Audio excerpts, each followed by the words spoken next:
법원에 여러 가지를 신청을 하고 또 거기에 대한 절차를 밟고 있는데 이거조차도 지연이 되고 그 기한을 알 수 없다라고 하는 건 이 해결하려고 기로에 서 있는 많은 분들에게 또다시 또 스트레스이고 고통일 수도 있기 때문에 법원조차도 이런 방역 문제나 또는 코로나 문제에 대해서 민감하게 지금 고려를 하고 있다는 말씀 주신 것 같아요. 그런데 제가 사실은 아까 변호사님이 들어오실 때부터 궁금했던 게 올해 이렇게 여러 사건을 자문도 해주시고 또 많은 이제 그런 안내와 이런 상담을 해주시고 계실 텐데요.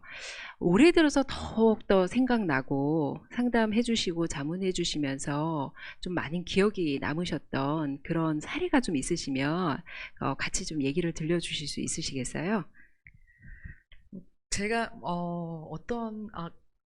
저는 이제 아무래도 제가 많이 맡고 있는 사건이 청소년과 관련된 청소년. 문제들이 네. 많고 이제 네. 성폭력 사건들을 제가 좀 많이 하고는 있는데요. 네네. 근데 제가 가장 기억에 남는 사건이라 그러면 제가 무슨 사건이라고 지금 대부분 좀 유사한 사건들이어서 네네. 근데 그러니까 아까 말씀드렸듯이 코로나로 인해서 아이들이 이제 바깥 출입이 좀 불가능한 상태이다 보니까 집에 있는 시간이 길어지고 그러다 보니까 이제 그 휴대폰을 하거나 아니면 컴퓨터를 하는 시간이 길어지다 보니까 너무 아이들 입장에서 너무 지루하죠. 그렇죠. 실제로 몸을 많이 움직이고 바깥에서 활동을 많이 해야지 굉장히 활기왕성한, 네. 원기활성한, 네. 뭐라고 해야 되죠? 하여튼 혈기왕성한. 혈기왕성한 그런 나이인데 네. 지금 뭔가 이렇게 그 활동 범위가 확 줄어든 거잖아요. 네. 그러다 보니 그리고 심지어 부모님들의 잔소리는 엄청 커졌죠. 부모님의 스트레스도 굉장히 많이 높아졌기 그쵸. 때문에 네. 그래서 아이들이 지금 탈출구가 없는 상황에서 유일하게 이제 그 탈출구라는 것이 친구들과 하는 SNS가 아닐까라는 생각이 드는데요. 그러다 보니 뭐 아이들도 제가 보기에는 스트레스 지수가 좀 많이 높아진 것 같고, 그러니까 필요 이상으로 상대방을 공격하고, 또 네. 저는 또 이런 게 있는 거야. 제가 좀 기억에 나는 것 중에 하나가 지금, 그러니까 스트레스 지수가 높아지다 보니까 누군가에게 연락을 했을 때 그에 대한 답장이 안 오는 것에 대해서도 저한테 누군가가 이런 걸 물으시더라고요. 내가 물었는데 답을 안 하는 건 처벌이 안 되냐고. 지금 코로나 레드가 갑자기 확 다가오는 네, 굉장히 네. 사소한 거지만. 근데 진짜 네. 청소년한테는 제일 기분 나쁜 게 일십이잖아요. 이런 용어를 써도 되는지 제가 모르겠지만 네. 읽고 답을 하지 않는 거. 이거에 네. 대해서 너무나 큰 스트레스를 받고 있는데 그것이 여러 번 반복됐을 때 참을 수 없는 거죠. 그러면 작은 거에도 폭발이 많이 되겠군요. 네, 그런 네, 경우에 네.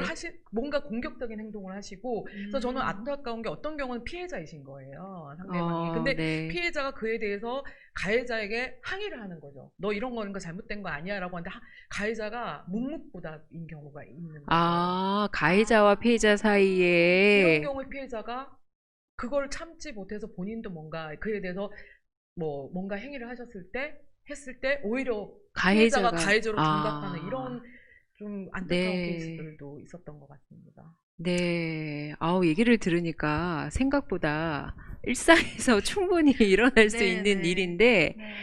법적인 처벌 과정까지도 더 예민하게 반응하시는 분들도 있고 실제로 피해자와 가해자 사이에 오가는 감정도 버티시고 인내하시는 여러 가지가 되게 더 견디시기 어려워하시는 호소가 굉장히 많다라는 느낌이 들기도 하네요. 그러니까 실제로 이제 많은 분들이 법이 나랑 좀 거리가 있는 거 아닌가라는 생각을 하실 것 같은데 의외로 가까운 것이 정보통신망법에 의한 명예훼손 이런 것들은 굉장히 가까운 곳에 있습니다. 아까 네. 말한 것처럼 SNS를 통해서 내가 조금이라도 억울한 점을 표현했을 경우에 가장 많이 듣는 얘기가 너를 그걸로 고소하겠다라는 거거든요.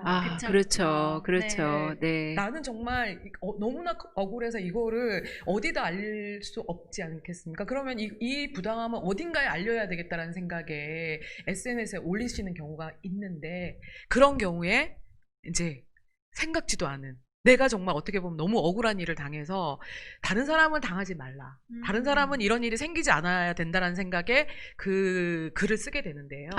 그럼 오히려 뭔가 부당한 행위를 한 사람이 너를 고소하겠다라고 하는 경우가 있죠. 이런 경우에 갑자기 고소를 당하게 되면 결국 또 법률적인 대처를 해야 되지 그렇죠. 않나요? 그러면 그렇죠. 내가 분명히 잘못한 사람이 아닌데 내가 고소를 당해서 내가 그거에 대해서 대처를 해야 되는 상황이 발생해서 굉장히 어려우시죠. 아, 그렇네요. 네. 근데 이제 뭐 명예훼손이나 이런 것에서 굉장히 중요한 거는 네. 내가 그 사람을 비방할 목적, 이거 알리기 위해서 뭔가를 했을 경우에는 실질적으로 아. 처벌되지 않습니다. 그런 부분도 잘 알고 계시면 좋겠습니다. 네. 아, 이렇게 구체적인 사례를 얘기를 해주시니까 실제로 주변에서 감정적인 것들을 못 버티고 오가는 SNS든 또 그것을 공개하는 여부들이 상당히 논쟁도 될 것 같고 심지어 또 법률적인 측면에서 그런 질의들이 또 많이 있을 것도 같네요.